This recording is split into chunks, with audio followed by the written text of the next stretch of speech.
I guess I'll start with the questions. Start with Mr. Humphreys, if that's all right. Legislation we're considering would require the SBA theoretically to finally pay its guarantees promptly. What sort of benefit do you think this would have, and what are the real roadblocks from your perspective in actually making that happen here?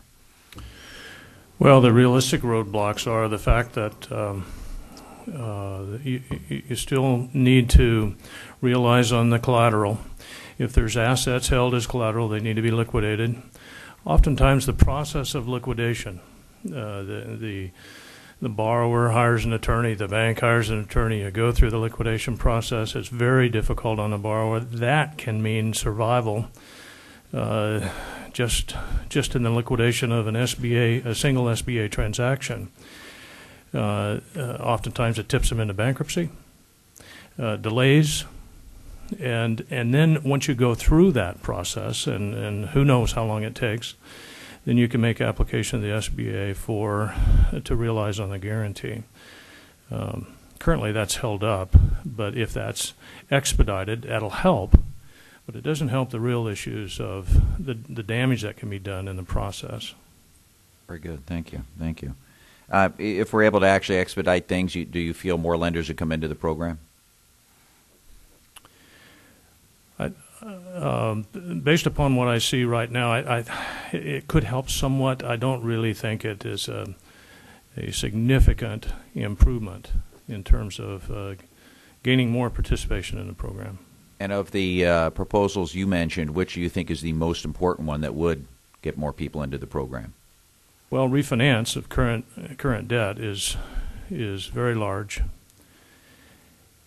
And if it could be expedited to the point where upon default an application was made to the SBA, and the SBA then would start working immediately with the bank in advance of liquidation or in advance of bankruptcy to try to resolve the issue and allow maybe a refinance, allow maybe restructuring of the transaction instead of just following strictly the rules of liquidation of existing collateral.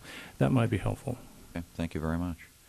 Mr. Upson, home builders, as I said before, have been hard to sit, it seems like, of anybody, although some of my small business friends might argue that.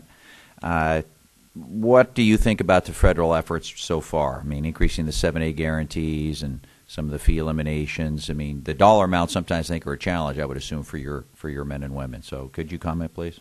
Well, the dollar amounts generally probably are a problem. Really just having specifically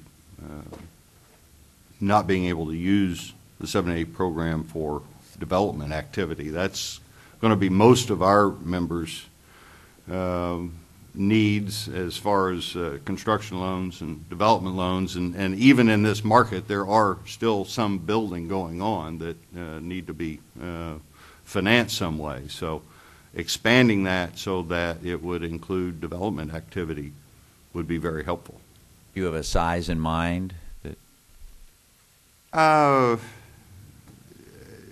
not particularly. I mean, we could work with you on that. I don't certainly a range, perhaps. You know, I would have to get back with you on a specific size. You know, our members are all across the board, so to say a specific size on the 7A program would be difficult for me to do, but I'd be happy to get back with you on that. All right, appreciate that. Appreciate that. Ms. Finch, in your testimony, you touched on the fact that it'd be nice to have the CDCs get expanded authority for liquidation. Kind of plays to some of the discussion that Mr. Humphreys had. Could you expand on that a little bit? As I said in my testimony, yes, the law was passed to allow CDCs to do liquidation, and currently we just don't have the guidelines and regulation and policies from the SBA to really fulfill that. So we have, the CDC industry does deliver many other types of loan programs, and we have years of experience in doing liquidations. So we feel like we are competent and able to do that, but we do need to have regulations, SOPs, et cetera, so that we have the tools to move forward and do those liquidations and maximize recoveries on 504. Okay, very good. Dr. Ranson, excuse me. That's fine. I'm not good at this.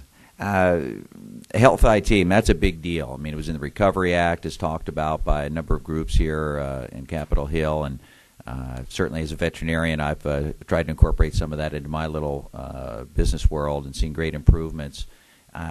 Is there any other particular aspects in terms of making sure that doctors are aware of opportunities that might be forthcoming with new legislation for them to access some capital, or at least have the opportunity to get this into their practices? Oh, absolutely. The example I used in my testimony was a good friend of mine who was in my class, and the doctors want to adopt HIT technology. The problem is so many of us are small businessmen, just finding that capital.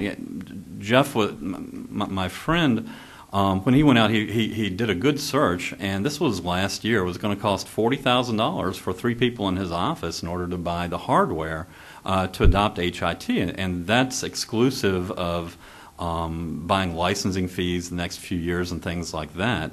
The biggest thing about the current bill, H.R. 3014, is going to be a deferral on the loan for the first 1 to 3 years. When anyone adopts health information technology into their office, you can't go into it right away. When you've been using pad and paper to take notes about a patient, that's how we were trained. That's what I've done for the last 15 years. And it's a very innate thing. Having to put a computer between you and a patient, you need to learn how to use it, especially folks like me who aren't touch typists. So there's an incredible loss of productivity for the first 3 months. For me personally, when we adopted HIT, it took me about 2 years before I finally got up to my back to my original productivity, and it was. It's HIT is essential, and it's going to benefit the patients, and it's going to benefit the economy.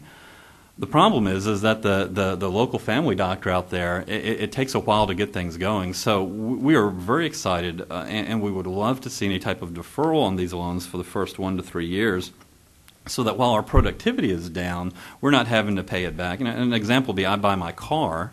I just bought a new F-150. Okay, so I got a loan, and I'm paying it back right away. I'm driving the car right away. The problem, and I'm getting the benefit of that F-150. The problem is with HIT is, as soon as we adopt it and we do the research and we get the computer system in our office, we're not at that same productivity. We have to drop off, and we're not making as much money to pay off our loans. So the deferral is really important in that. Very good. I certainly experienced that in my own veterinary world. It took me a couple of years to get back up to speed, but wouldn't do without it at this point in time. I'll defer now to Ranking Member Buchanan for some questions.